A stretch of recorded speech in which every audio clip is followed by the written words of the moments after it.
I didn't think I was qualified to talk to someone that had committed crimes. They're just people just like you and me. They just did things, and we've all done things we shouldn't have done. They were just kind of on the other side of the law. Sometimes they're there because they got falsely accused, and they're proved innocent later. That kind of thing happens, but I have learned you just treat everyone with love and respect. Love them the way Jesus would have. We believe that you are strong by design, and you were made in God's image to have a strong body, mind, and spirit.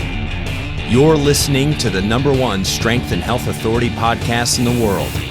So let's get ready to unlock your potential and transform your life in today's episode.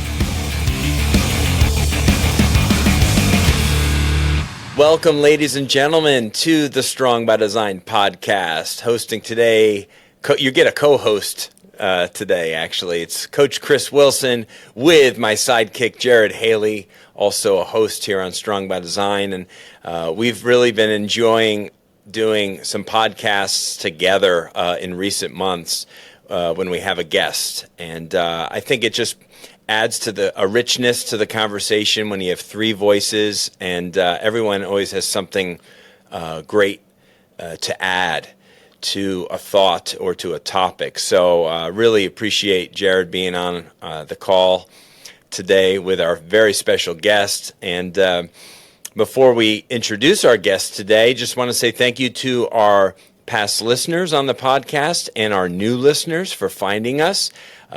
We are just so excited to keep going with this podcast and keep having meaningful, powerful, life-changing conversations with people that we've come to know and to enjoy.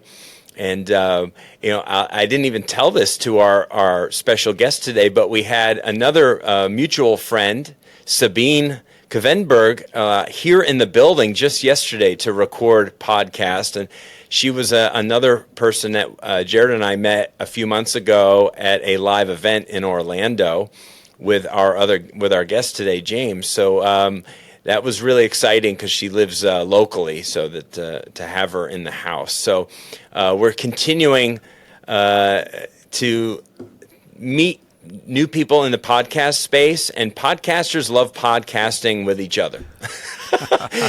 We make for terrific guests. So our very special guest today, James Early. James is a speaker. He's a Bible teacher. He's a podcaster. And he loves to share, his passion for Jesus with his listeners and with his audience. And he's doing something pretty powerful, and it's something that we haven't really talked about on the podcast even once over the last 6 years of the show, is the power of bringing the Bible to those in need the most. And we're focusing the conversation today on bringing the Bible to men behind prison walls. And I really wanted to go deep on this with some of the work that James has been doing for many, many years now, and bringing the Bible to those who are in most need to hear God's message and to be inspired by the words of Jesus. So, first of all, James, thank you so much for being on the show today and for making time for us. Hey, Chris, it's great to be here. I really appreciate this opportunity. Yeah, man. Well, we are instantly connected because you spent some time in Danbury, Connecticut. And not a lot of people talk much about the Hat City, Danbury, Connecticut, but that's what it is? Actually it's the Hat City. That's what it's known for. Yeah. Because 100 years ago, that's where most of the hats were made. Interesting. Yep. They would beat the pelts and do all this stuff to make felt hats. It really polluted the water and the land, but that's what it's known for. That's what it's known for. And that's why you guys are the way that you are. That's right. And that's why I'm wearing a hat today. No, has nothing to, it's just it was an odd thing because it came up in our conversation a few months ago, James, and I was like, I was born there. I was born in Danbury. You were born in Danbury? I was born in Danbury Hospital, the tallest building in the area. Well, I live in a little town next to Danbury called Bethel, Connecticut. So Bethel got started because in 1850 or something, there were people that didn't want to pay their taxes to the town of Danbury, so they went and settled outside of the city limits. And that's the how rebels Bethel got of Bethel. Yes, absolutely. That's hilarious.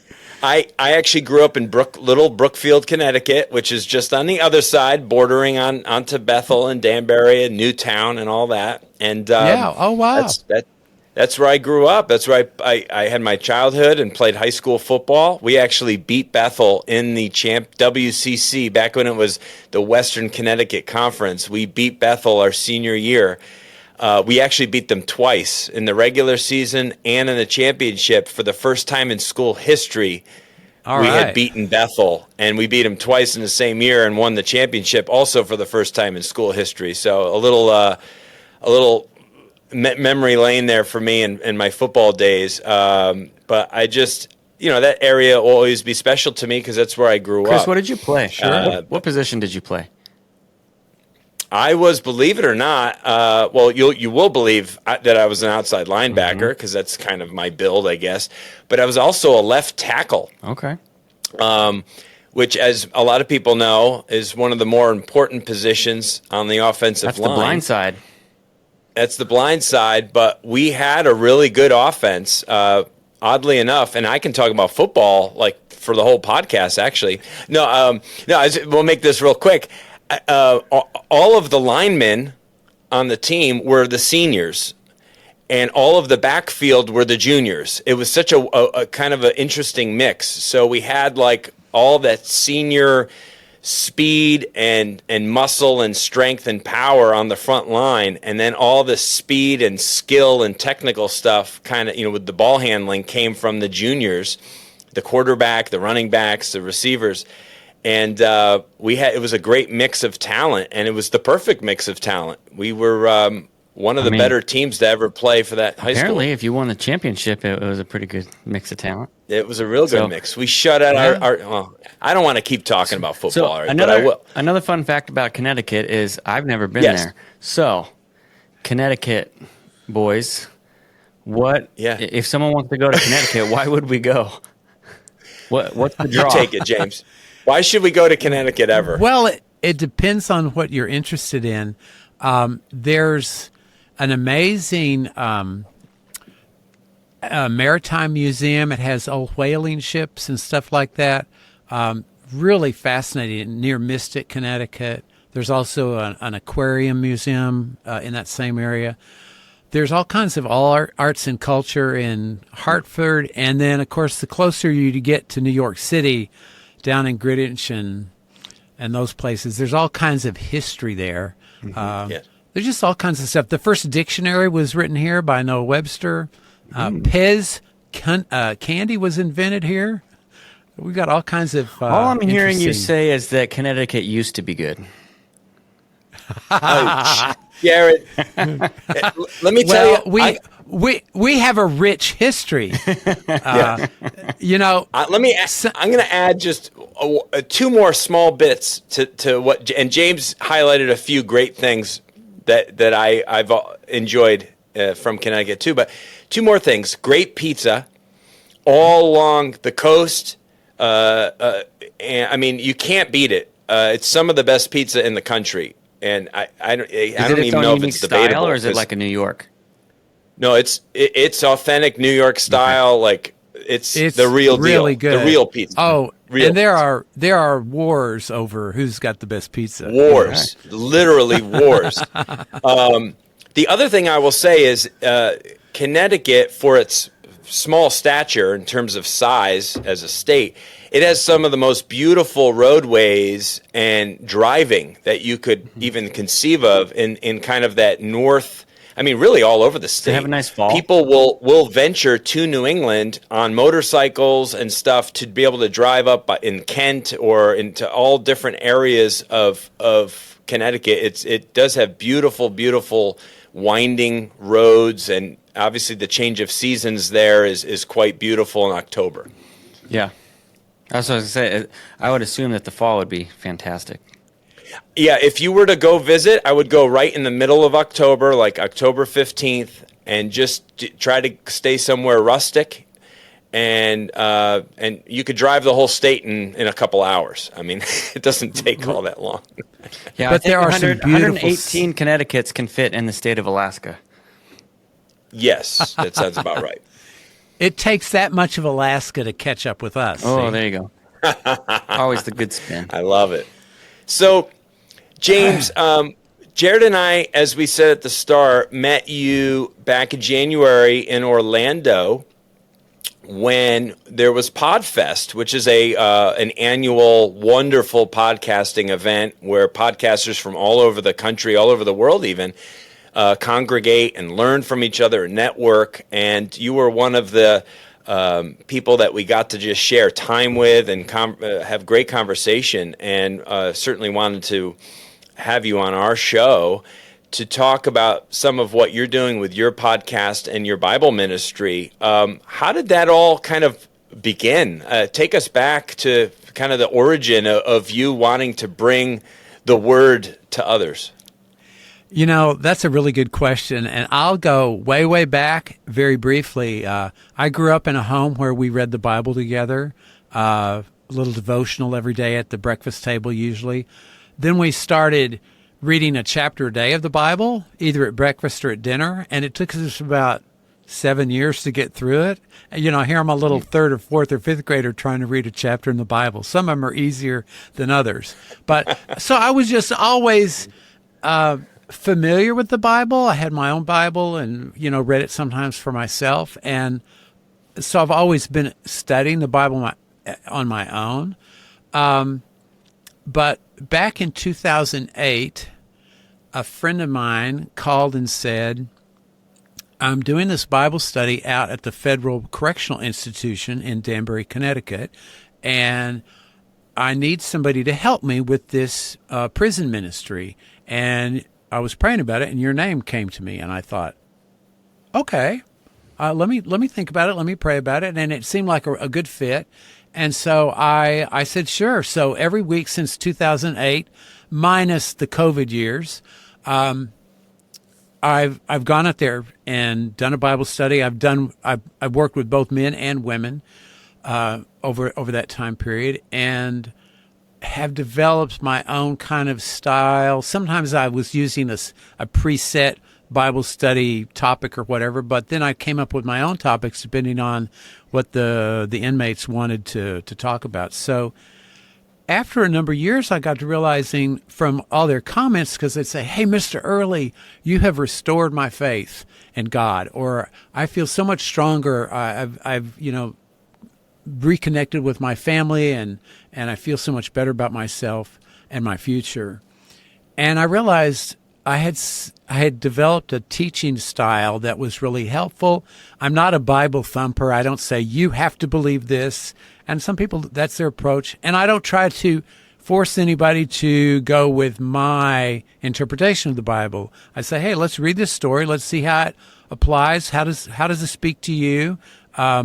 What lessons can we learn from it and apply in our own lives? What lessons did they learn? What mistakes did they do that if we learn from them, we don't have to make those same mistakes?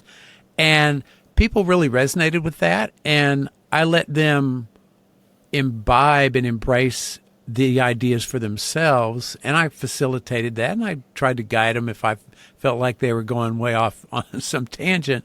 But I realized I had a message that was really helpful and supportive, and so looking for a broader way to share that is when I started the podcast back in 2019, just a few months before COVID hit. But that's the very brief version of how I got really into sharing the Bible in a bigger way than just in my little local community. And now I've done some speaking, done Bible workshops, both live, but both in person live events as well as online live events, and done a little coaching, and I'm just seeing where all this leads. Sure. Do the inmates have access to your podcast? No, this is a federal prison. Okay. and they cannot access the internet to that degree. Okay. So sometimes they have, taken note of it and then followed it once they get out, but they can't. Yeah. I wasn't sure what the is too access bad was. in a way. Yeah, but they just can't. They don't get that much access to the internet. So, yeah. What kind of varying people do you have? Is it like, do you have to earn the right to be able to come sit with James, or what is that process like? It's when I start a new class, like right now. I'm finishing up a class on how to pray like Jesus, how to pray with the mindset of Jesus and think and act and love more like he did, and how that affects the way we pray. And then I've just started another class in another group on all the angels in the Bible. So when I start a new group, I let the chaplain know such and such a date, and he just puts it on the electronic bulletin board, and anybody that wants to can sign up. Okay. It's kind of a non-denominational approach. And so you asked what kind of people are in there. I've had an incredibly wide range of people from all different denominations, Catholic, Protestant. I've even had a few Muslims.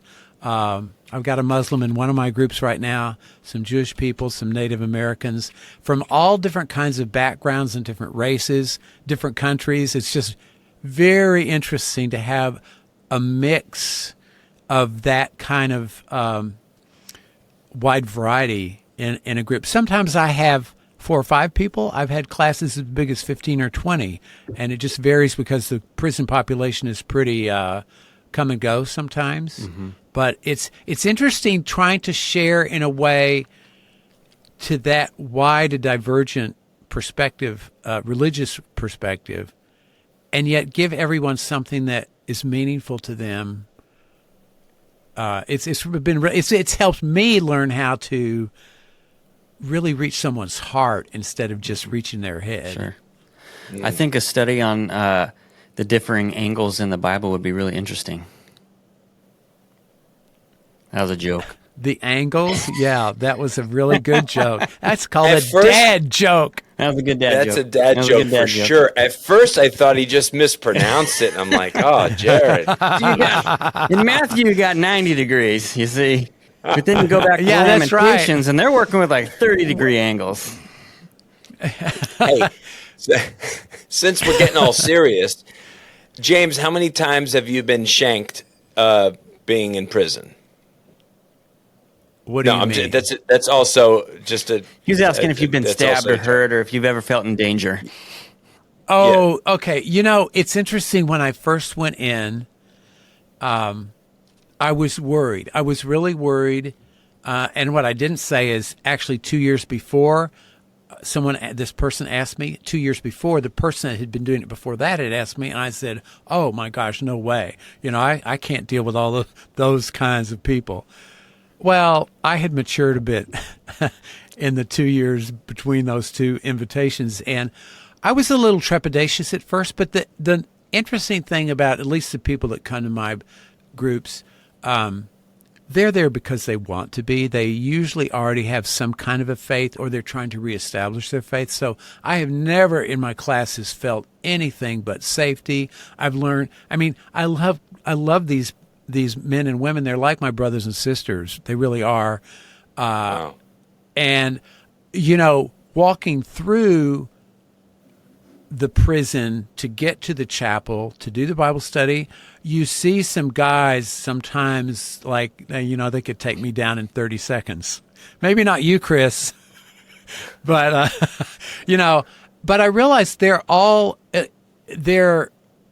being watched, obviously, and there are incidents within the prison sometimes, security issues, or some prisoners, act up and get in trouble for physical violations of whatever.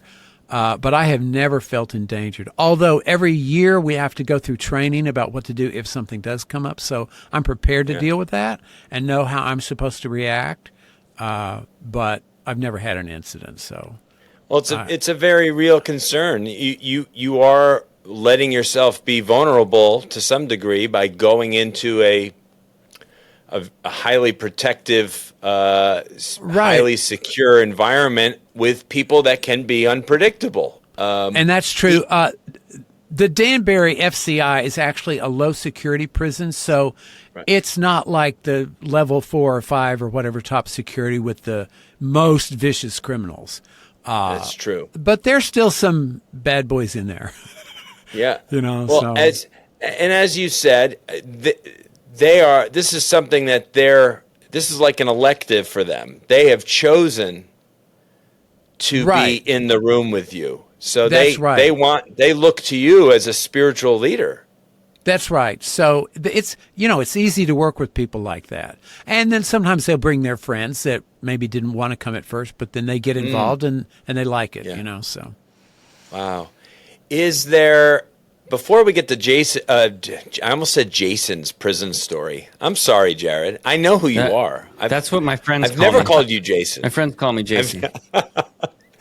At least we both have names that start with the letter J. Well, my middle name is John. Doesn't count. That helps. Okay, well then, you get in the club then. I'm in the J club. All right.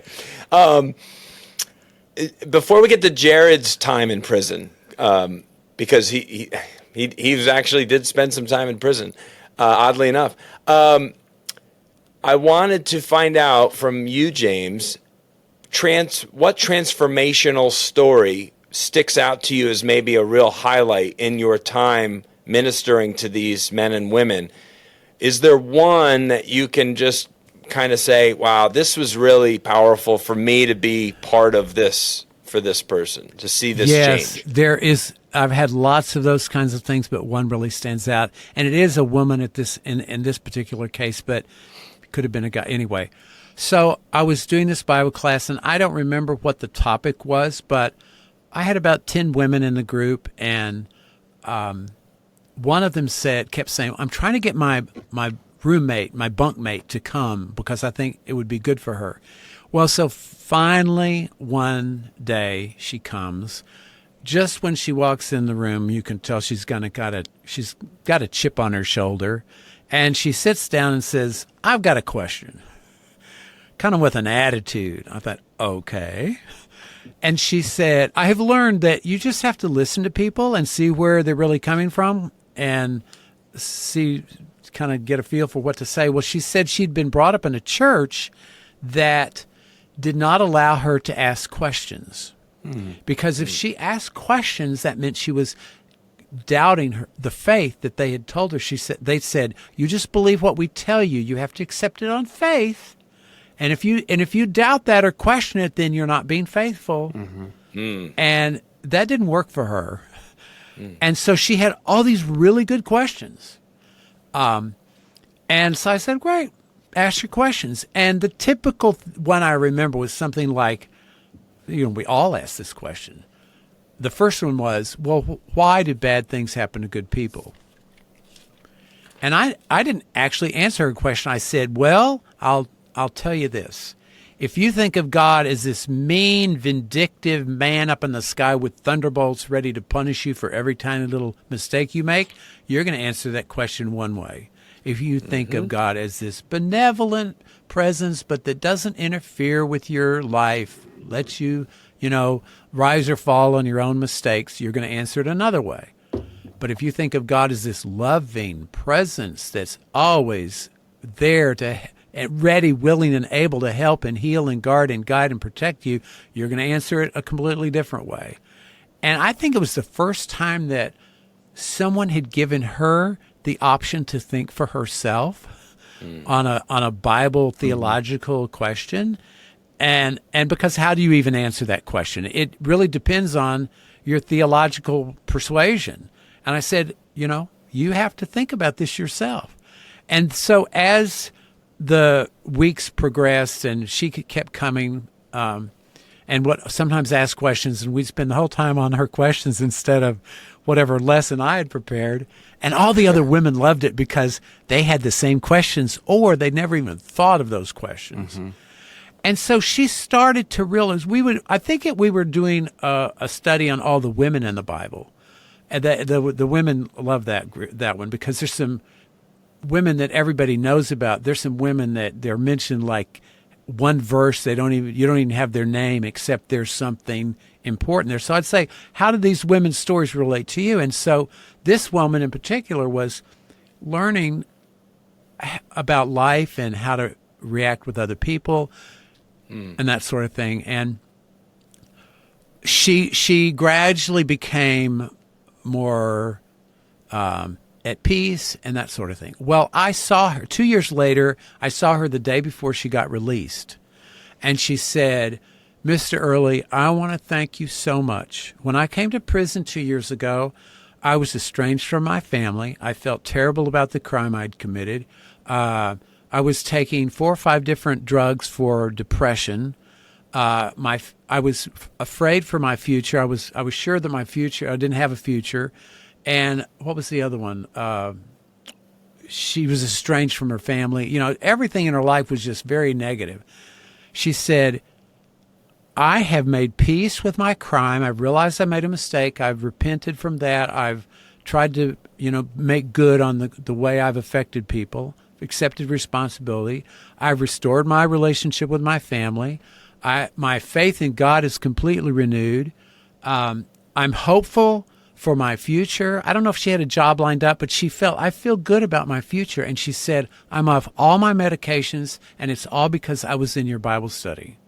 Oh, my gosh. And I mean, I had seen a little bit of that transformation just from week to week, but I had no idea what had gone on in the depths. And I think it's because, one, I respected her as an individual and valued what she had, her questions, her curiosity. I mean, I think curiosity is a real superpower when you're studying the Bible or in anything. You want to learn, how does this work? Why does this work? Can it happen again? Why did it happen to me? And, that sort of thing. But also, we just loved her. Everybody in that group, we just showered our love on her, and that had a transforming effect. Yeah. I never felt like you hear these people talk about, I felt the power of God coming, through my work. I was just talking to her like I'm talking to you guys right now. Mm-hmm. And it was just a natural evolution or natural incremental transformation that she went through. I like that you're asking questions. I mean, we see that with Jesus all the time, right? Where he's asking questions and not always necessarily telling people what to do. He most often asks questions to get people to think. Yeah, from a different perspective, in a new way. He tried to catch them he put a different spin on things, and I think we need that sometimes. Even if we've grown, this woman had sort of turned away from her faith, but sometimes we're so, you've read the same Bible story 100 times, and you got to look at it in a fresh way. Yeah. So anyway, that's the kind of thing I do in a prison. When my wife and I got married, she's very much a question asker, and growing up, I was always a whatever you like. If it says it, I believe it. It's fine, whatever. And so I remember having this moment early on in our marriage where she's like, nope, I don't like that, and God, you're going to have to show me why that's true before I'm going to dive into it. And I'm like, you can't say that. Why would you say that? What are you doing? And but it's been really good because it's that's even in our own marriages, right? It's how iron is sharpening iron within our relationship, and she's pushed me to ask questions, and I've drawn her to say, sometimes we don't know the answer, but we still have faith and believe that God knows what he's doing better than we do. And so it's been really a cool balance in our relationship. So I think that's such a great thing that you are providing for them just by asking questions and helping them think and giving them value and dignity. I mean, they're in a space they're in a space that they don't get that, and so for you to be able to come in and provide that for them is huge. So thank you for answering the call 2 years late, but at least you answered the call. And so yeah, I am. It's the highlight of my week, really, because, to work with people who want to be closer to God, want to follow Jesus more closely, boy, that's something you can that's clay you can form into a pot. That's something you can work with, and And it's a wonderful privilege, but it's also amazing to see people get a fresh connection with God on things that they, even on the faith, even if their faith is strong, they get a fresh light on it, So yeah, it's wonderful. I mean, if we're not questioning and having doubts, then I think we're not going deep enough, and we're supposed to. We have free will for a reason, and you can't force someone to love you, and you also can't force someone to think a certain way. You can want to try and do that, but it's not a good it's not a good goal, and it's not a beneficial outcome for anybody. I want people. My son and I were sitting the other night late. Everyone was asleep. My son and I were up talking about God, and he had these great questions. And I said, "Buddy, just keep asking questions, man, because the truth is there.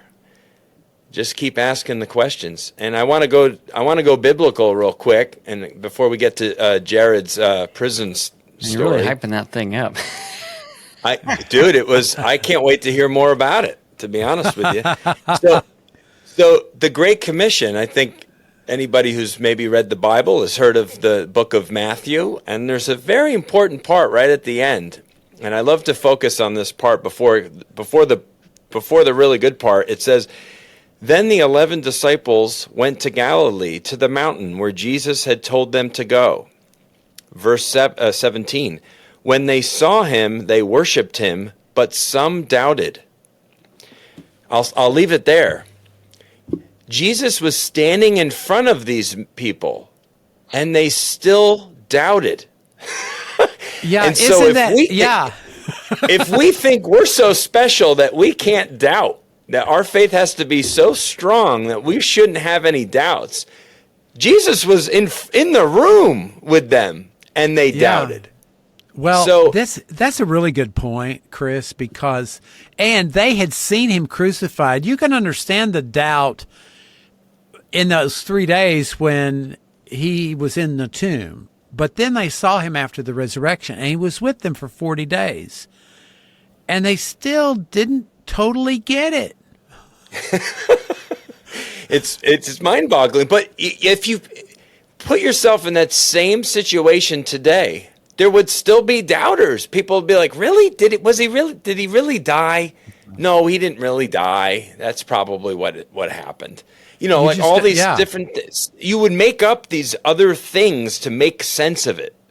But right. Sometimes in life, things don't just make sense and don't fit in a box. Mm-hmm. and these were the 11 apostles. That's right. Like his hand-picked close inner circle. That's exactly right. And I think it's cool that Matthew was sharing that. It's kind of a moment, we would call that transparency and being vulnerable in today's lingo. But I think that's encouraging for us. So if we have those doubts, you think of people like Mother Teresa toward the end of her life. She may have shared some of those doubts and it got all over the media, but, we have those feelings, and that's fine. Mm-hmm. And, that's right. We go forward the best we can. I think that it's... Well, that's what... Go ahead, Jerry. I think that it's good to point out that we can have doubt and still have faith at the same time. Like they can go together. And it's not a one or the other kind of thing. Well, if you doubt, well, then you're out, kind of idea. And so, there's lots of things that it's hard to take or it's hard to believe, or we try to be logical with it and it doesn't make sense. And I always tell people when they have questions, especially questions that I can't answer, like, it's okay. It's okay that we don't know that answer. We can keep seeking it, and it doesn't mean that we've lost our faith in who Jesus is, or that we lose our salvation because we doubt for a moment, or whatever it might be. So recognizing that it's okay for those things to go hand in hand. We don't want to live in doubt, but at the same time, having that permission and giving that permission, I think, is valuable. That's right. And it's a time to grow too. Sure. That's what it is. That's exactly right. Growth opportunities happen in the challenges, in the doubts. Amen. In the tough spots. That's when we level up. I was going to say, I have 100% faith that my wife loves me and is going to be home tonight in my house. Do I doubt sometimes that she likes me? Oh, yeah. Especially when you did that stupid thing the other day. I mean, we have moments. We all have that. But I think the interesting thing in the context of where those disciples were and what was going to happen very shortly, we know from the book of Acts that, 10 days after Jesus ascended was the day of Pentecost. And Jesus said, the Holy Spirit will teach you all things. When they were baptized with the Holy Spirit, they were given a confidence that wasn't their human confidence. It came totally from God. And I think, if we rely on our own ability to believe in God and to do whatever we're supposed to do or to follow Jesus or however you want to say it, that's never enough. The human mind by itself is always going to be full of doubts and fears. But it's when we are, I'll use the word impregnated, when we are inspired by the presence of the Holy Spirit, then we're acting on more than our own, our own self. I always use the analogy of it's like using an axe versus using a chainsaw. Like you might eventually get that tree down, but if you had the chainsaw, you would have probably chopped down 100 trees. You know what I mean? Like the goal is the same, but there's something supernatural that happens when we're operating within the Spirit. That absolutely, no doubt, absolutely. Yeah, that's well said. So that takes us to Jared's prison venture. Jared, it's so stupid. Come on, Jared. Everyone's in anticipation, even James. Only James is anticipating. So here's the story. I grew up in Denver, Colorado, and in Burlington, Colorado, it's about 3 hours away. They built a brand new state prison. And so, as any good youth group would do, it was opening night at the prison, and it was like open doors. Anybody could come stay the night at the prison. And so our youth group went. And I actually went with Christiona's brother, which we weren't. This was like way before we even started dating, but I was friends with her brother before I was dating Christiona. And so we went and we stayed the night at this Burlington state prison, and you could go anywhere that you wanted. And so it was like an overnighter thing. So they had like games in like the cafeteria, and you could go play basketball in the courtyard. And I don't remember what all we did. I remember that the beds, everything was brand new. It had never been used. And the beds were still like terrible, like to lay on. Nobody wanted to sleep on them. We were having fun anyway, doing other things. But that was my one stint in a state prison was on a youth group trip. You had so much fun while you were there that after going to prison, you wanted to go back. So you started becoming a very bad person. What do I need to do to come back to this facility? If someone could, no, it's so. Not at all. That's total hyperbole. Yeah. So that's my one night in prison. There you go. Not quite the same as everyone else's experience. No. The big takeaway, basketball's fun, sleeping sucks. That's right. There you go. In prison. The facilities are not the best, but it is prison.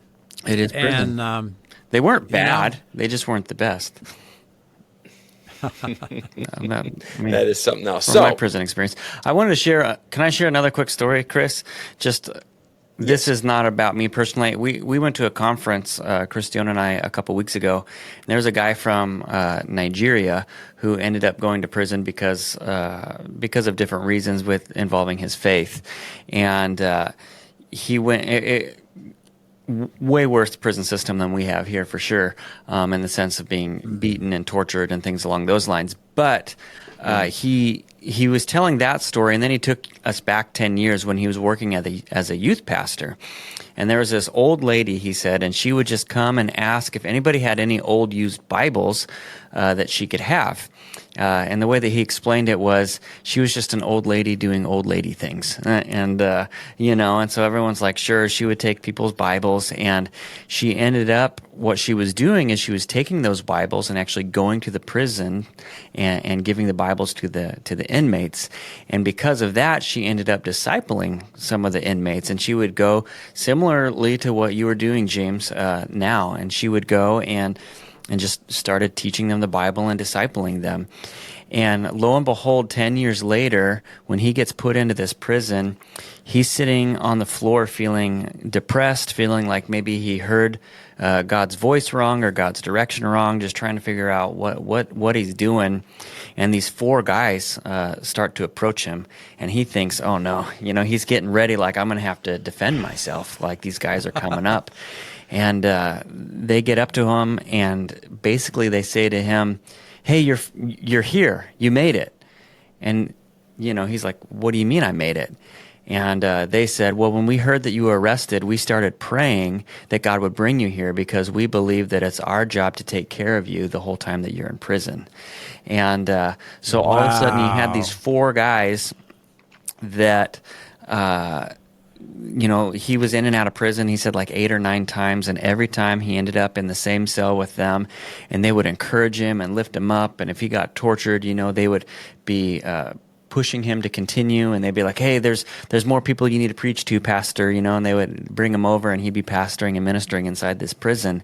And lo and behold, the conclusion of this story is that these 4 guys were discipled from this little old lady that had been bringing them Bibles for the last 10 years. And so it was like this whole full circle of just God at work, the Holy Spirit doing his thing, and preparing the way for him to do this ministry that God was calling him to. And he didn't even know what she was doing or why she was doing it. And so I just wanted to share that story with you as an encouragement that you don't know what's going on in these guys' lives or these ladies' lives. And it's through that faithfulness that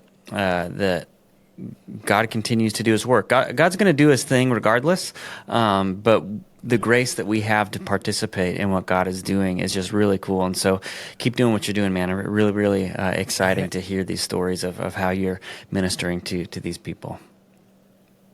Oh, well, Jared, I really love that story. I really appreciate you sharing it. And it does give me courage because I don't see these women and men again. In fact, I'm not supposed to make contact with them again for like 3 or 4 years. And by then, there's no way to keep in contact with them. And so I have to trust. I've planted seeds. I've watered the seeds. But like the Bible says, God gives the increase. Yeah. And that's for him to do, and I trust that. Yeah. And I don't know. Right. I don't know how those things, but I don't have to know. And it's just it's fun to hear that story because that could be happening with people I've worked with. Yeah. And I'll never know, and that's okay. Mm-hmm. Yeah. And I don't know that but lady knew.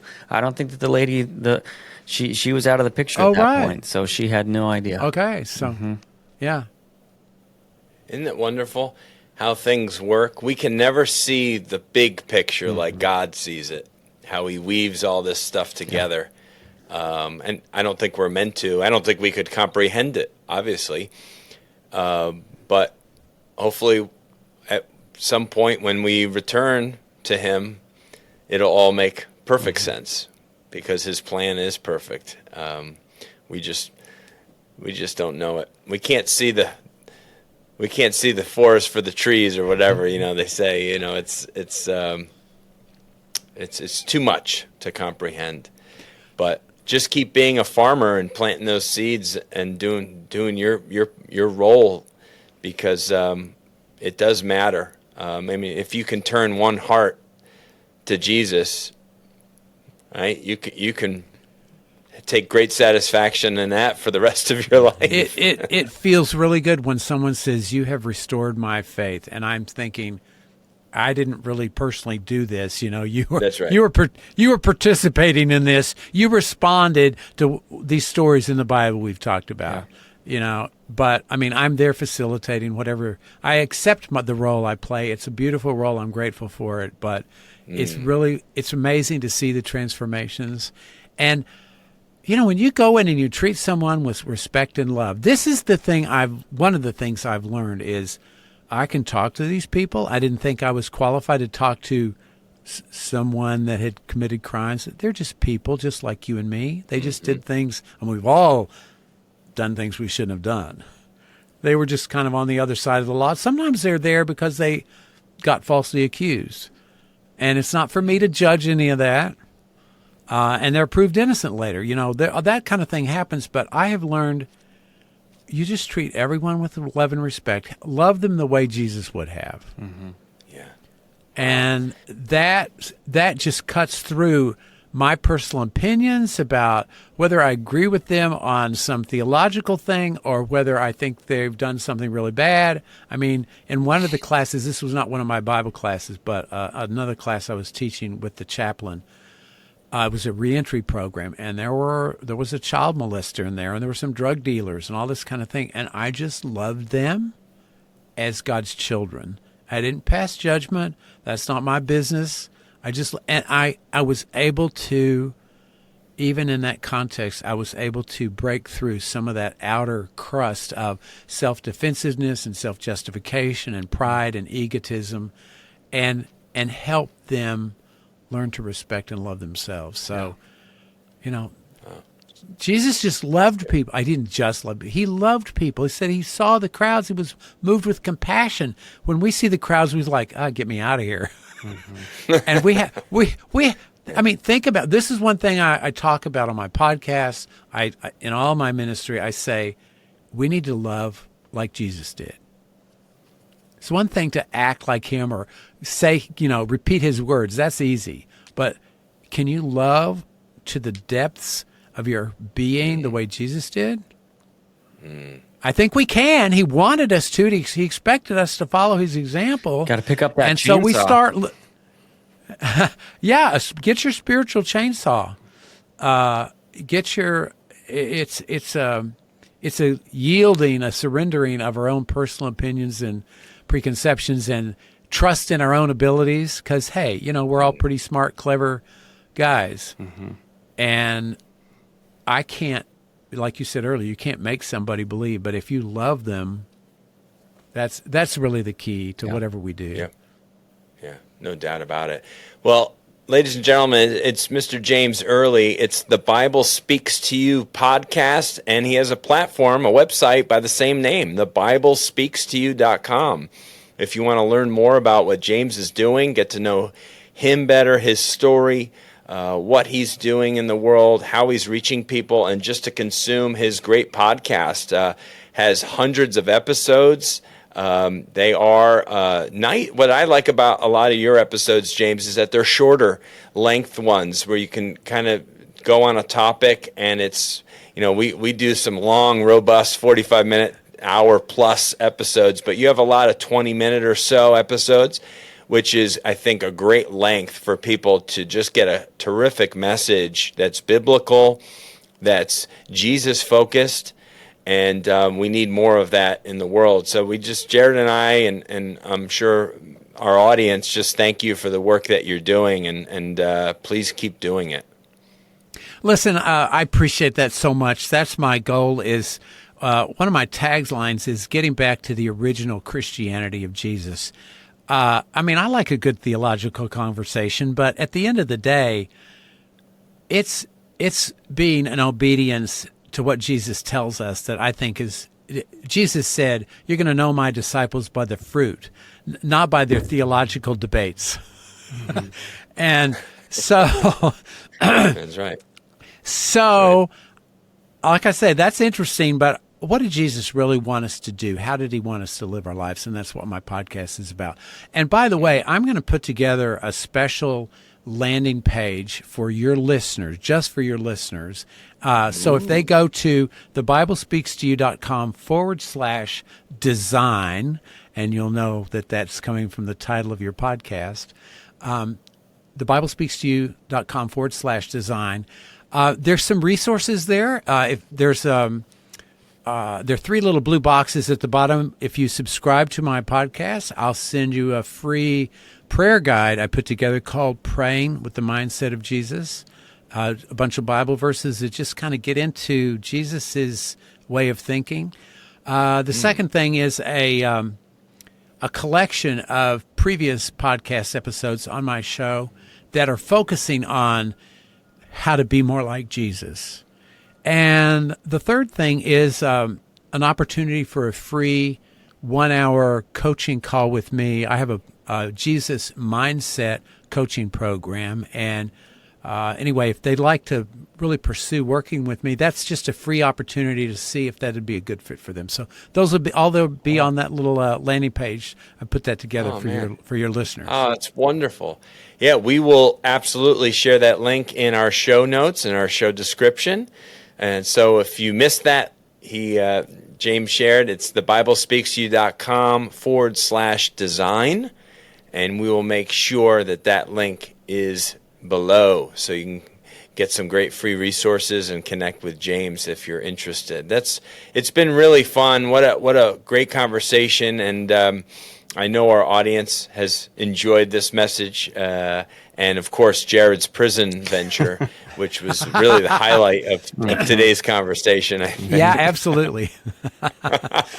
Well, it reminds me of what my wife says when I come home from my day at the prison. She says, "Oh, my husband just got home from prison." Mm-hmm. There you go. Mm-hmm. See, so it's a running theme now, right. I guess, and I'll be sure to keep it going in future episodes. I'll talk about, Jared, remember when you were in prison, and just to see how far I can take it, but. Well, it's been a real joy. Now it's time for Jared and I think, to do some guesting on James's podcast. So we're going to shut her down for today on the Strong by Design podcast. Listeners, thank you for taking your time to listen to another episode. We hope that you could share this episode with a friend or family member, someone in your life that you feel could be inspired or moved to action by today's conversation. Please hit 5 stars if you would, or leave us a review. We'd love to hear from you what this show means to you, or a past episode or guest that we've had. And we'll be back next week, as always, here on Strong by Design. On Wednesday, a new episode releases. God bless you. Talk with you soon. Thank you so much for listening to the Strong by Design podcast. If you found value in today's episode, please subscribe so that more people can find out about our show. Plus, you don't want to miss any future episodes with the amazing guests and topics we have lined up for you.